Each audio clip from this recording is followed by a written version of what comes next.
ఒక మాజీ జడ్జి గారు ఆయన కజ్జు గారు. ఈయనకంటే ముందు మనం ఈయన దగ్గరకు వద్దాం. A year after landmark press conference little has changed in supreme court's running. January 12, 2018 justices supreme court justices ఇది వాళ్ళు సుప్రీంకోర్టు జడ్జిలుగా ఉన్న రోజు నాడే J Chelameswar, Ranjan Gogoi, Kurian Joseph and Madan Lokur called the press conference at the residence of Chalmeswar Garu in New Delhi. During the conference, they aired their grievances over the then Chief Justice Deepak Misra's style of functioning. సాక్షాత్తు ఈ నలుగురు supreme court న్యాయమూర్తులు supreme court chief justice Deepak Mishra గారి వ్యవహార శైలి సరిగా లేదు అని చెప్పారు. అది విమర్శించారంటారా, ఆరోపణ చేశారంటారా, అపవాదు వేశారంటారా, ప్రజలు నిర్ణయించుకుంటారు. అపవాదు వేశారు. He was assigning important cases to junior judges. The allegation of bench fixing remained unvoiced, but it was a message between the lines. This is an extraordinary event in the history of the nation, more particularly this nation. It is with no pleasure that we compelled to call this press conference, but the administration of the Supreme Court is not in order, and many things which are less than desirable have happened in the last few months. కోర్టుల్లో జరగాల్సిన పనితీరు సరిగ్గా జరగడం లేదు అని చెప్పి allegations అన్న పదం ఇక్కడ వాడారు కనుక జస్టిస్ చలమేశ్వర్ గారు, నేను కూడా అదే పదం వాడతాను, ఎలిగేషన్ అనేది. So that doesn't come under the contempt of court. ఎందుకంటే ఆ నలుగురి మీద వేయలేదు కదా కంటెంప్ట్ ఆఫ్ కోర్టు, వాళ్ళు కోర్టు జడ్జిలే కదా. మరి చీఫ్ జస్టిస్ గారి మీద అభియోగాలు మోపినప్పుడు వాళ్ళు కూడా కంటెంప్ట్ ఆఫ్ ది కోర్టు కిందకి రాలేదు కదా. ఇక్కడ మరి జగన్మోహన్ రెడ్డి గారు ఎలా వస్తారు కంటెంప్ట్ ఆఫ్ ది కోర్టు కింద? న్యాయ వ్యవస్థను కాపాడాల్సిన న్యాయమూర్తులే తమ చీఫ్ జస్టిస్ మీద ఎలిగేషన్స్ చేసినప్పుడు సామాన్య పౌరుడుగానో ఆంధ్రప్రదేశ్ ముఖ్యమంత్రిగానో వైఎస్ జగన్మోహన్ రెడ్డి గారు లేఖ రాస్తే తను పడుతున్న కష్టాలు, తను ప్రభుత్వం పడుతున్న కష్టాలు, ఆంధ్రప్రదేశ్ రాష్ట్ర ప్రజలు పడుతున్న ఇబ్బందులు, ఇళ్ల స్థల పట్టాలు ఇస్తామంటే స్టే ఆర్డర్ ఇస్తారు, ఇంగ్లీష్ మీడియం పెడతామంటే స్టే ఆర్డర్ ఇస్తున్నారు. ఇట్లాంటి స్టేలు ఎన్నో వస్తున్నాయి కనుక ఆయన ఇబ్బందులు ఆయన తెలియజేసుకున్నాడు. ఆ హక్కు కూడా లేదంటే ఎట్లాగయ్యా మీరు? ఏపీ సీఎంపై జగన్పై చర్యలు తీసుకోండి. న్యాయమూర్తుల నింపై ఆరోపణలతో ఆయన అన్ని హద్దులు అతిక్రమించేశారు. సుప్రీంకోర్టులో న్యాయవాది సునీల్ సింగ్ పిటిషన్. ఈయన ఒక మహానుభావుడు సునీల్ సింగ్ అని ఈయన పిటిషన్ వేశారు. ఆ తర్వాత కొద్ది రోజులకే ఆయన దగ్గర పనిచేసే వాళ్ళ దగ్గర 217 కోట్ల రూపాయలు 217 కోట్ల రూపాయలు పట్టుకున్నారు. ఇన్కమ్ ట్యాక్స్ డిపార్ట్మెంట్ వాళ్ళు, ఆదాయ పన్ను శాఖ వాళ్ళు 21 కోట్ల రూపాయలు పన్ను కింద చెక్కు ద్వారా తీసుకున్నారట. ఆయన ఫీజు 217 కోట్ల రూపాయలు. నమస్కారం. Senior advocate Sanjay Hegde said, I endorse the idea of collective leadership in the top court and also believe that the younger judges and future CJs should be entrusted with the more administrative powers and have a say in the running of the court. Ever since the office of the CJI got ritualized as the high priest of the justice delivery system in the country, collective leadership has been given a go by. Collective leadership ఉండాలి అని చెప్పారు. Retirement అయిన తర్వాత చలమేశ్వర్ గారు అన్నారు, the press conference has not achieved in the complete sense the result it should have, but it certainly has created awareness in the country that this institution is also required to be protected and its activities should be assessed periodically. That awareness is certainly there today. ప్రజలకి తెలిసింది కోర్టుల్లో కూడా ఏం జరుగుతుందన్నది, ఆ awareness వచ్చింది ప్రజలకి. అది మాత్రం మాకు ఆత్మసంతృప్తి కలిగించిందని జస్టిస్ చలమేశ్వర్ గారు రిటైర్ అయిన తర్వాత వ్యాఖ్యానించారు.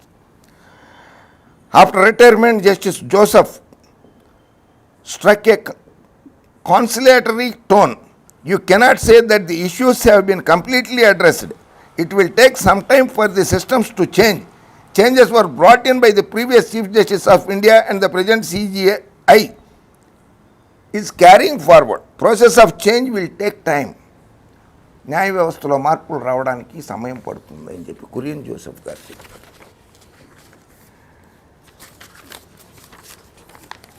వీళ్ళు చేసింది కంటెంప్ట్ ఆఫ్ కోర్టు కిందకి రాలేదు.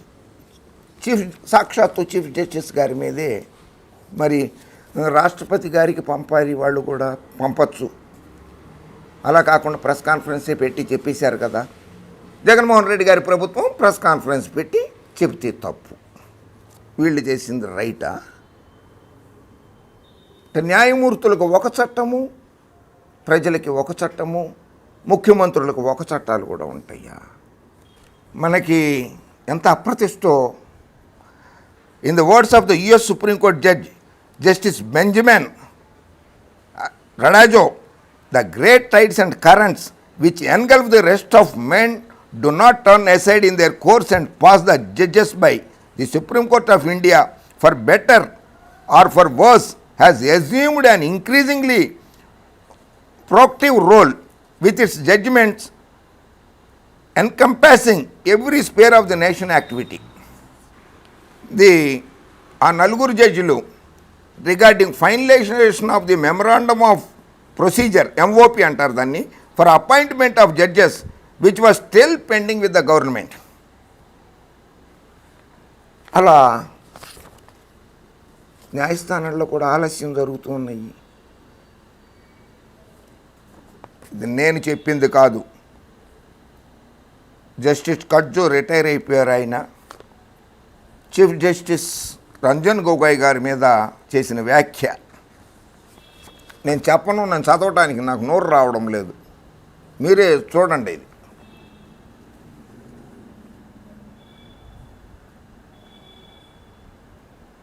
కడ్జు castigated SC judges for protecting Gogoi instead of the complainant. Complaint చేసిన వాళ్ళని వదిలిపెట్టి ఫిర్యాదుదారు ఎవరైతే ఉన్నారో వాళ్ళని జైలుకి పంపించి, వాళ్ళ కుటుంబీకులను జైలుకి పంపించి, ఎవరి మీద అయితే ఫిర్యాదులు వచ్చినాయో, ఎవరి మీద ఆరోపణ జరిగిందో వాటిని సుప్రీంకోర్టులో ఉన్న జడ్జిలు రక్షిస్తున్నారు. ఇది ఖండించదగ్గ విషయము అని మాజీ సుప్రీంకోర్టు జస్టిస్ కడ్జు గారు అభిప్రాయపడ్డారు. Kajju also lambasted the brother and sister judges of the Supreme Court, who instead of seeking to protect the complainant, protected Chief Justice Gogoi. పాపం ఆ మహిళని రక్షించారు. ఆ మహిళని రక్షించలేదు, చీఫ్ జస్టిస్ గారిని రక్షించారు. ఆమెను కష్టపెట్టారు జడ్జిలందరూ కలిసి అని ఆరోపణ చేశారు. మరి ఆయన మీద నోరు ఎత్తని bar council of India, judges association, ఈ 100 మంది లాయర్లు, లేకపోతే వీళ్ళు మద్రాస్ హైకోర్టు బార్ అసోసియేషన్, వీళ్ళందరూ కూడా ఇటువంటి కడ్జు గారి మీద నోరెందుకు మెతపలేదు? జగన్మోహన్ రెడ్డి గారి మీద నోరెందుకు మెతుకుతున్నారు స్వామి? ఏపీ సీఎం జగన్పై చర్యలు తీసుకోండి, కడ్జు గారి మీద ఎందుకు తీసుకోలేదు? న్యాయ వ్యవస్థపై దాడిని చూస్తూ ఊరుకోవద్దు. 4 జడ్జిలు సుప్రీంకోర్టు సిట్టింగ్ జడ్జిలు చేసినప్పుడు తీసుకోవద్దు, చూస్తూ ఊరుకోవద్దుట. జగన్ లాంటి వారిని ఉపేక్షిస్తే అన్ని వ్యవస్థలు చెలరేగిపోతాయి. సుప్రీంకోర్టు సీజే జస్టిస్ ఎస్ఏ బోబ్డేకి 100 మంది న్యాయశాస్త్రులు లేఖ. న్యాయమూర్తులను వ్యక్తిగతంగా చూడొద్దట, రాజకీయ నాయకులకు ఒక గుణపాఠంగా మిగలాలిట. ఇది జగన్పై కోర్టు ధిక్కారణ చర్యలు తీసుకోవాలి. All India bar association demand. Court ధిక్కారణనే తీసుకోవాలట. సుప్రీంకోర్టు బార్ అసోసియేషన్ ఖండన. సుప్రీంకోర్టు సీనియర్ న్యాయమూర్తి జస్టిస్ ఎన్వి రమణను లక్ష్యంగా చేసుకుని AP CM Jaganmohan Reddy CJI బాబ్డేకి రాసిన లేఖను బహిరంగంగా విడుదల చేయడాన్ని సుప్రీంకోర్టు బార్ అసోసియేషన్ ఖండించింది. ఈ మేరకు తీర్మానం చేసినట్లు ఆ సంస్థ తాత్కాలిక గౌరవ కార్యదర్శి రోహిత్ పాండే ఒక ప్రకటనలో పేర్కొన్నారు. అసలు ఈ పేపర్లో జగన్మోహన్ రెడ్డి గారు ఖండించిన వార్తలనే వేస్తున్నారు, కానీ జగన్మోహన్ రెడ్డి గారు లేఖ రాసిన వార్తని ప్రచురించలేదు. గ్యాగ్ ఆర్డర్ లేదు, అయినా సరే ప్రచురించలేదు. ఎందుకు ప్రచురించలేదు? మీ పత్రికా విలువల్ని బంగాళాఖాతంలో తొక్కేశారా, హైదరాబాదులో ఆఫీసులు ఉన్నాయి కనుక మూసీ నదిలో తొక్కేశారా, ట్యాంక్ బండులో తొక్కేశారా మీ పత్రికా విలువల్ని, లేకపోతే అమ్ముడు పోయారా మీరు?